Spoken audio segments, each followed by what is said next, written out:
18일째 새벽입니다. 가장 긴 지렛대, 그런 제목인데요. 가장 긴 지렛대, 기도를 상징하는 말입니다. 스가랴 4장 10절 말씀입니다. 우리 같이 한번 읽어보죠. 작은 일의 날이라고 멸시하는 자가 누구냐 그랬습니다. 작은 일의 날이라고 멸시하는 자가 누구냐. 기도는 작게 시작하지만 결코 작은 게 아니다, 그런 의미가 담겨져 있습니다.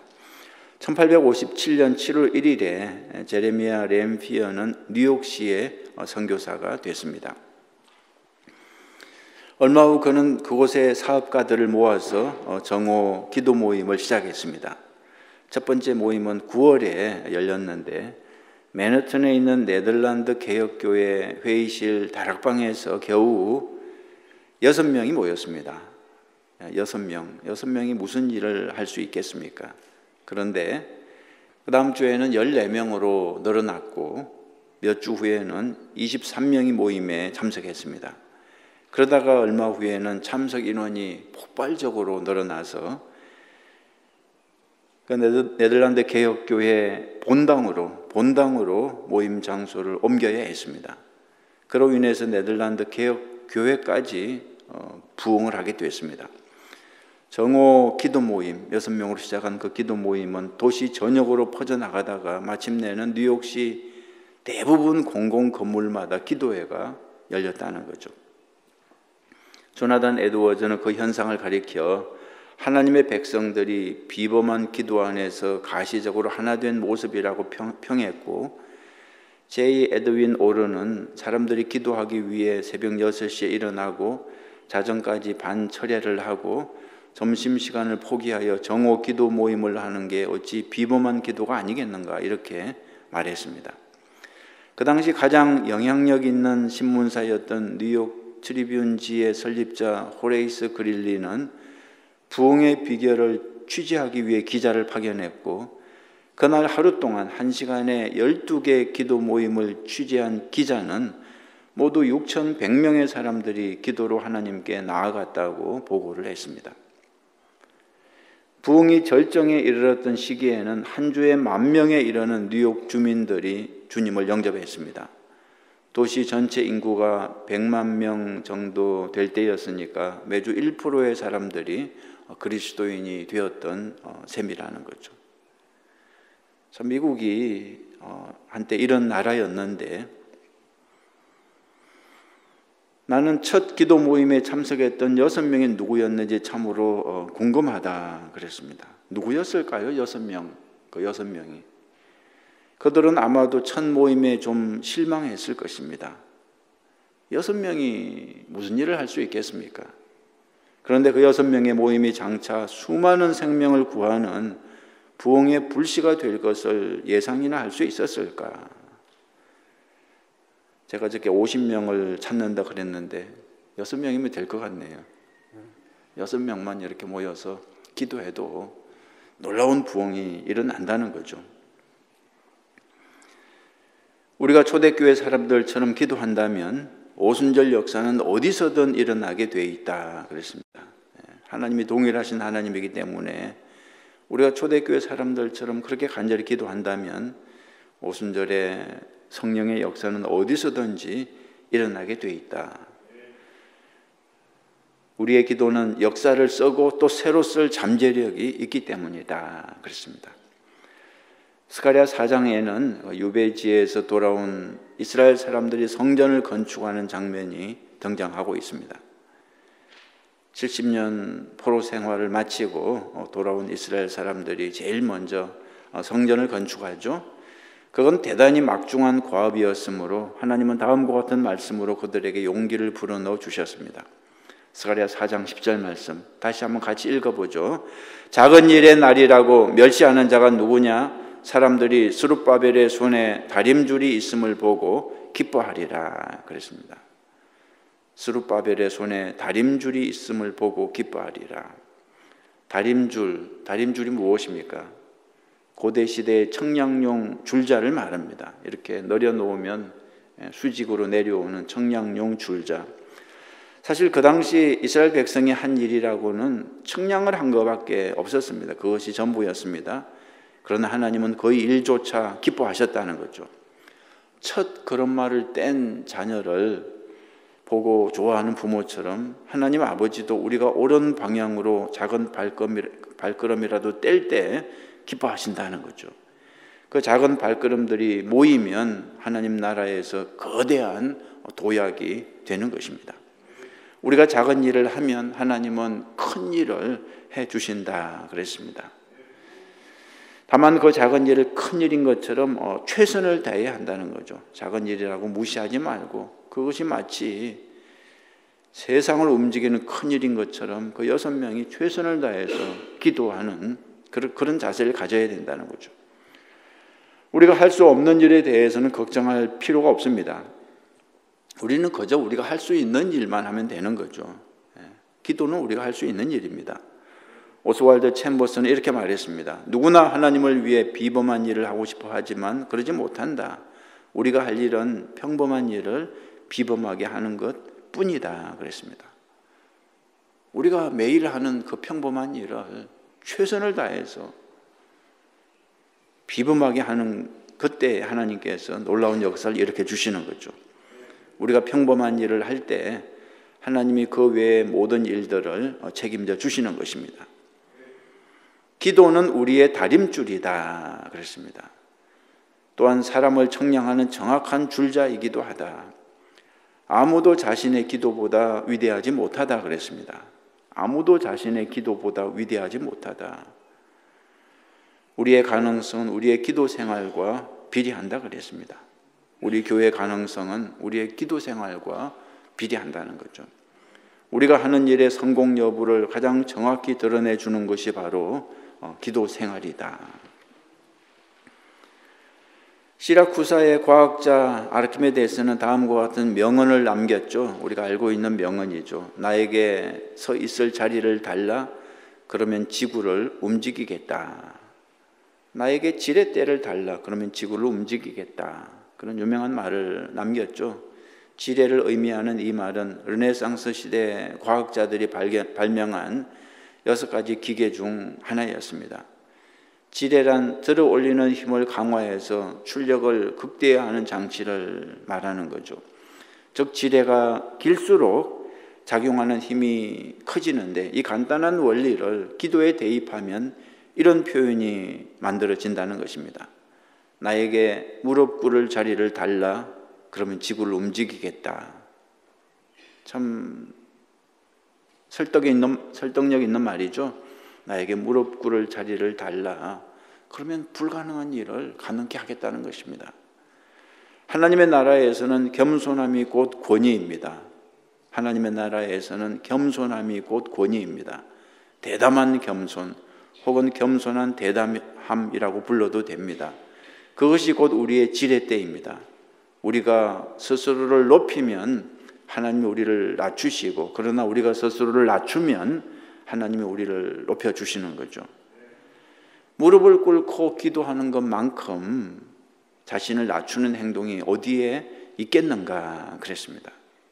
무릎을 꿇고 기도하는 것만큼 자신을 낮추는 행동이 어디에 있겠는가. 기도하는 사람이 겸손한 사람입니다. 기도하지 않는 사람은 교만한 사람입니다. 무릎을 꿇고 기도하는 것만큼 우리를 낮추는 행동이 어디에 있겠는가. 겸손하게 무릎을 꿇을 때 하나님은 우리를 위해서 그분의 전능한 손을 펼치시고 인간적으로는 불가능한 방법으로 지렛대를 높여주신다는 것입니다. 그 마크 베트슨 목사님의 교회 표 중에 겸손하라, 갈망하라 그런 표가 있다고 그럽니다. 겸손하라, 갈망하라. 그 의미는 겸손하게 기도하라는 거죠. 겸손하게 그러나 간절하게 기도하라는 거죠. 겸손은 우리가 하나님이 원하시는 길로 들어서기 위한 방편이다. 하나님이 원하시는 길에 우리가 머물러 있는 한 우리를 통해서 하나님이 못하실 일은 아무것도 없다 그랬습니다. 하나님이 원하시는 그런 기도를 할 때 우리를 통해서 하나님이 기적을 일으켜 주시는 거죠. 마크 베터슨 목사님은 하루 중 첫 번째로 하는 일이 무릎을 꿇고 기도하는 것이다 그랬습니다. 그 교회에서 40일 기도회를 시작한 이래 그것은 그 목사님의 일상적인 의식이 됐습니다. 40일 기도회가 끝난 후에는 완전히 다른 사람이 되어 있었습니다. 왜 진작 그러지 못했는지 한스러울 정도로 40일 기도회는 끝났지만 더 이상은 다른 방식으로 하루를 시작하고 싶지 않았다 그랬습니다.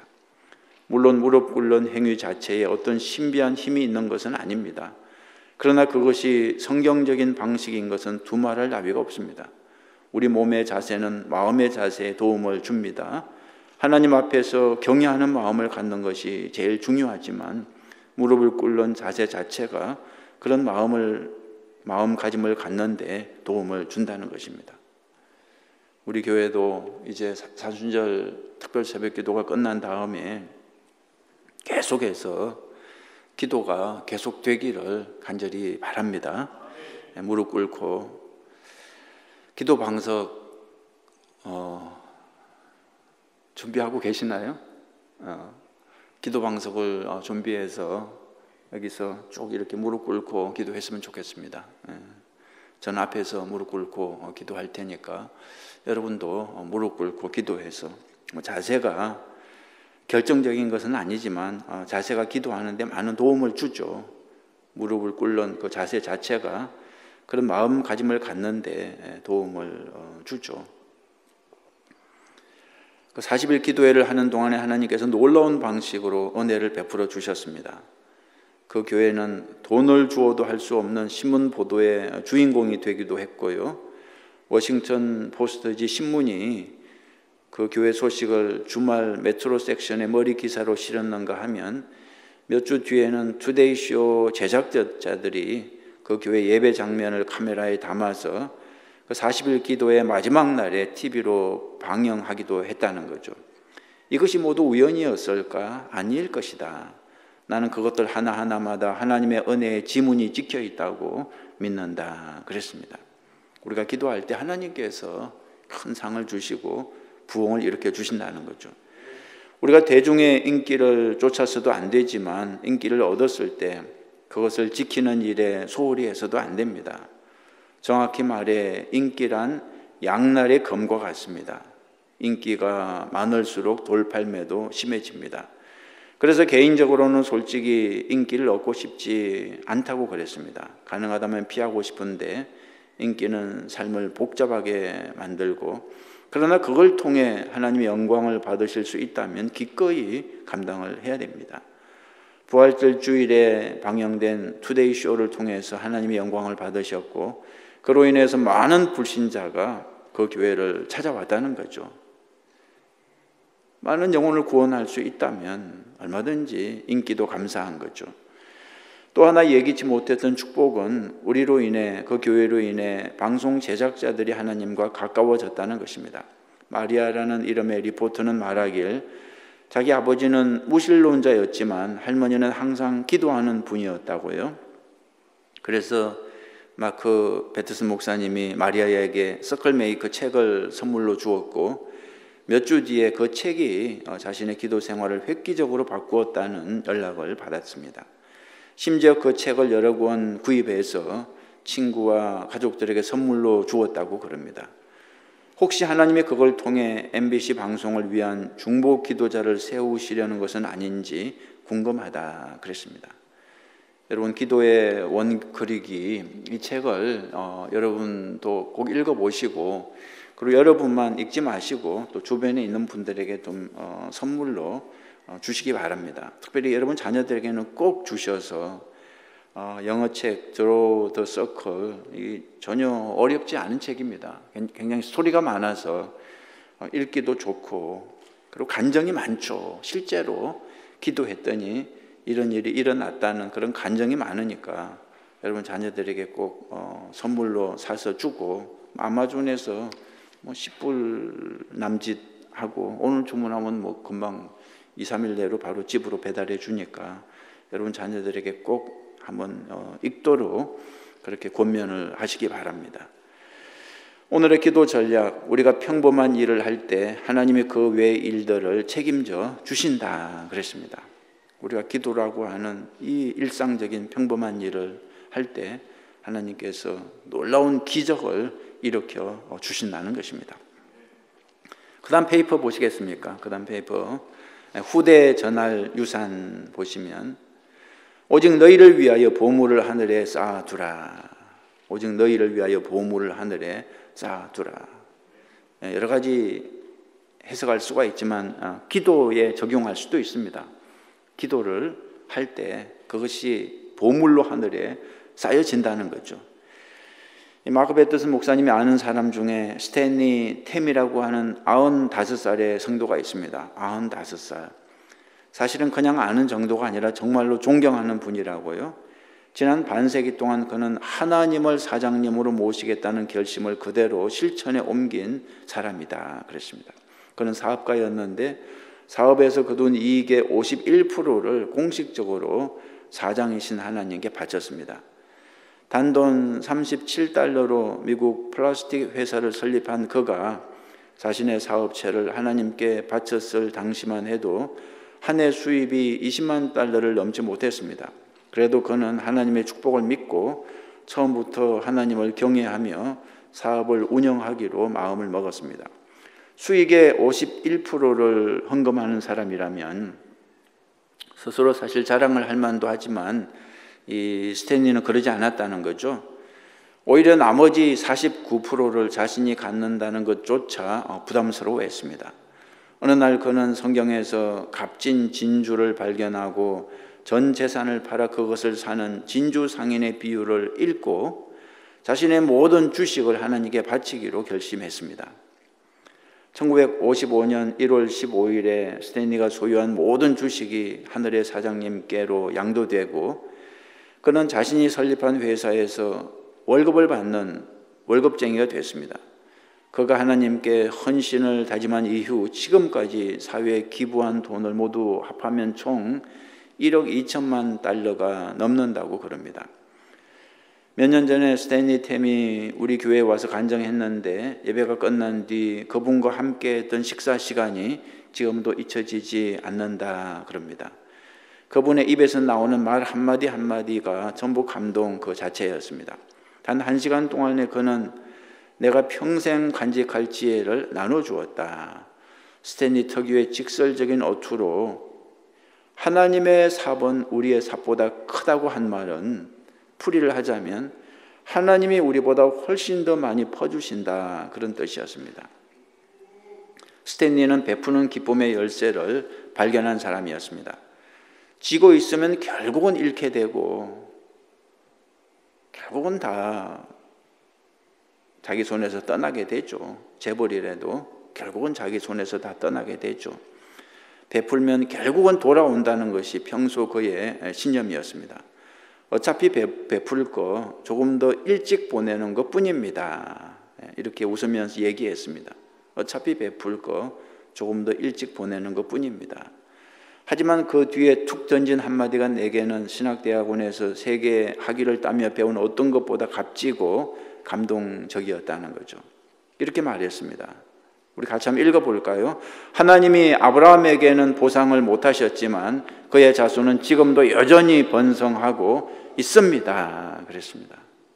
무슨 뜻입니까? 하나님은 반드시 갚아주신다는 뜻이죠. 하나님은 반드시 보상을 하신다는 뜻이죠. 하나님은 스탠리에게도 반드시 보상을 하실 것입니다. 천국에서 그가 받을 보상을 계산하려면 아직도 시간이 꽤 많이 걸릴 것이다.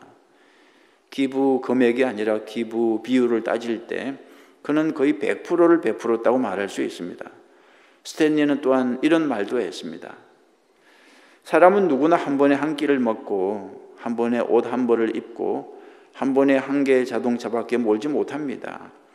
저는 그 전부를 다 가지고 있으니 그것으로 충분하지 않겠습니까? 맞는 말이죠. 참 하나님께서 사람을 잘 지으신 것 같아요. 누구나 한 번에 한 끼밖에 못 먹습니다. 부자라고 세 끼를 먹으면 얼마나 가난한 사람은 억울하겠습니까? 아무리 부자라도 한 번에 한 끼밖에 못 먹고 또 많이 먹는다고 건강에 좋은 것도 아니고 하나님의 사람을 참 잘 지으신 것 같아요. 그죠? 또 한 번에 옷 한 벌밖에 못 입고, 하와이에서는 뭐 알로하 셔츠 하나밖에 못 입고, 참 고마우신 하나님이세요. 한 번에 한 개의 자동차밖에 몰지 못하고 저는 그 전부를 다 가지고 있으니 그것으로 충분하지 않겠습니까? 그죠? 그리고 한 번에 잠도 기껏해야 8시간밖에 못 자고 얼마나 감사한지 몰라요. 잠 많이 자면 몸에 해로운 거 아시죠? 요즘 의사들이, 과학자들이 잠을 많이 자면 아주 건강에 아주 나쁘다고, 부자라고 하루에 10시간을 자고 건강하면 얼마나 억울하겠습니까? 근데 하나님께서 사람을 참 공평하게 잘 지으신 것 같아요. 식사가 거의 끝나갈 무렵에 스탠리 템은 마지막으로 푸짐한 후식이 될 말을 들려주었다 그랬습니다. 어떤 말 끝에 그 말이 나왔는지는 잘 모르겠지만 어쨌든 그 한마디는 나의 머리에 영원히 박혔습니다. 이렇게 말했어요. 저는 조지 뮬러가 믿던 하나님과 동일한 하나님을 믿고 있습니다. 무슨 뜻이겠습니까? 조지 뮬러는 엄청난 기도의 기적을 체험하는 사람인데요, 그 하나님과 동일한 하나님을 믿고 있다는 거죠. 조지 뮬러를 도와서 엄청난 기부금을 공급해 주신 하나님은 스탠리 템을 도와서 엄청난 돈을 기부하게 하셨습니다. 그리고 그 하나님은 또한 오늘 우리의 계획과 목적을 이루어 주실 동일한 하나님이라는 거죠. 하나님이 함께 하시면 그것은 이미 이루어진 거나 마찬가지입니다. 노년에도 아이 같은 믿음을 소유한 분들을 보면 절로 가슴이 뭉클해진다. 예수님이 말씀하셨잖아요. 어린아이 같이 되라고, 어린아이 같은 믿음을 가지라고. 스탠리 템이 바로 그런 분이었습니다. 내가 아는 사람 중에 그는 가장 나이가 많은 어린아이였습니다. 그는 하나님의 말씀을 곧이곧대로 믿었습니다. 하나님의 말씀을 그대로 믿었다는 거죠. 우리가 그분의 말씀을 곧이곧대로 믿으면 하나님도 자신의 말씀을 곧이곧대로 이행하실 줄 믿습니다. 성경의 역사서이건 일반 역사서이건 역사를 읽을 때 우리가 종종 착각하는 게 한 가지 있는데, 그때하고 지금은 다를 거라고 생각하는 거죠. 우리보다 앞서 살다 간 사람들이 우리와 다를 거라는 생각, 그 사람은 특별한 사람이겠지, 아브라함은 특별한 사람이겠지. 그러나 사실은 그렇지 않습니다. 우리가 아브라함을 살펴봤지만 아브라함도 실수가 많았고 허물이 많았고, 다윗도 실수가 많았고 허물이 많았고, 죄송한 말이지만 인간이 다 똑같습니다. 인간이 다 똑같습니다. 근데 하나님이 그들을 위해 어떤 일을 하셨다면 오늘 우리를 위해서도 같은 일을 하실 수 있다는 거죠. 성경 인물들이 한 일을 그대로 따라하면 우리와 다른 점은 기도했다는 거죠. 간절히 기도했다는 거죠. 그분들이 한 일을 그대로 따라하면 동일하신 하나님이 그때 하신 일을 오늘도 반복해 주실 것이다 그랬습니다. 동일하신 하나님이 오늘도 반복해 주실 것입니다. 변한 것은 아무것도 없습니다. 어제나 오늘이나 내일이나 영원히 예수 그리스도는 동일하시죠.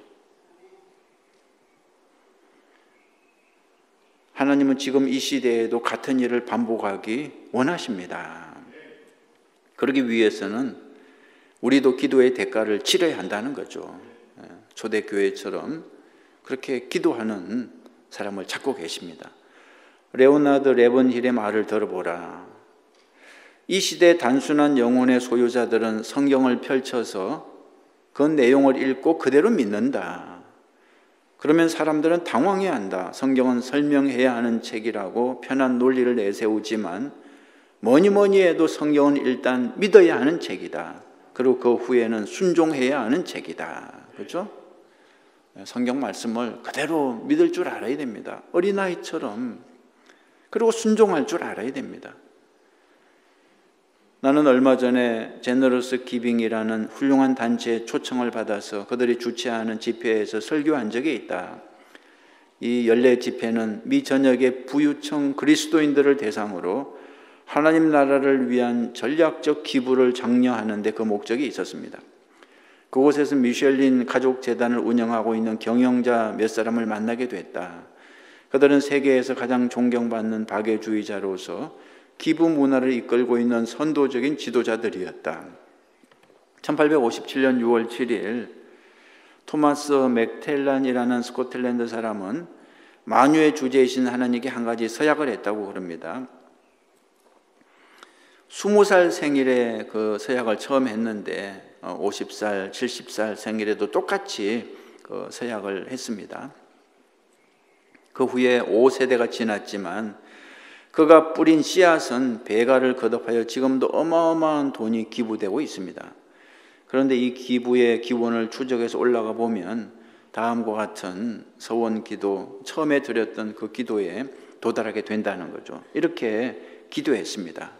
저와 여러분도 이렇게 기도할 수 있기를 바랍니다. 우리 같이 한번 천천히 한번 읽어보죠. 주님, 저는 지금 주님의 보좌 앞에 나아가 주님의 발등상 앞에 엎드려 있습니다.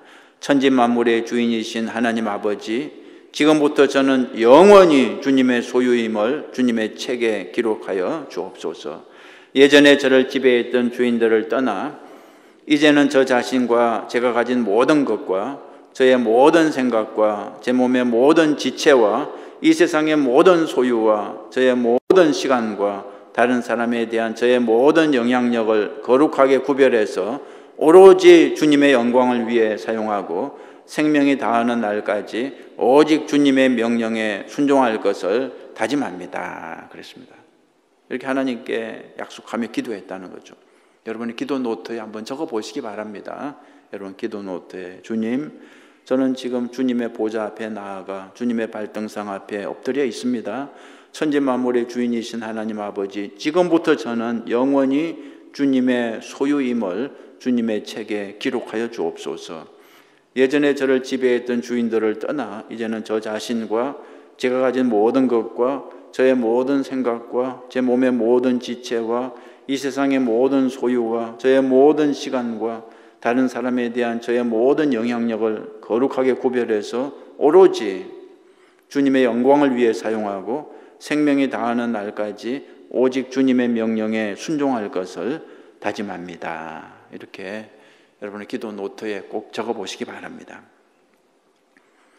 한 사람이 후대에 남겨줄 수 있는 가장 위대한 유산은 예수 그리스도의 주권에 온전히 순복하는 것이다. 그랬습니다. 이것이 가장 위대한 유산이라는 거죠. 여러분 자녀에게 부모가 남겨줄 수 있는 가장 위대한 유산은 여러분이 예수 그리스도의 주권에 온전히 순복하는 것입니다. 그것이 자녀들에게 가장 큰 축복으로 전달이 될 것입니다.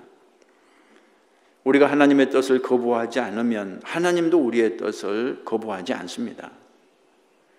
시편 기자의 말처럼 하나님의 약속을 단단히 붙잡으라 그랬습니다.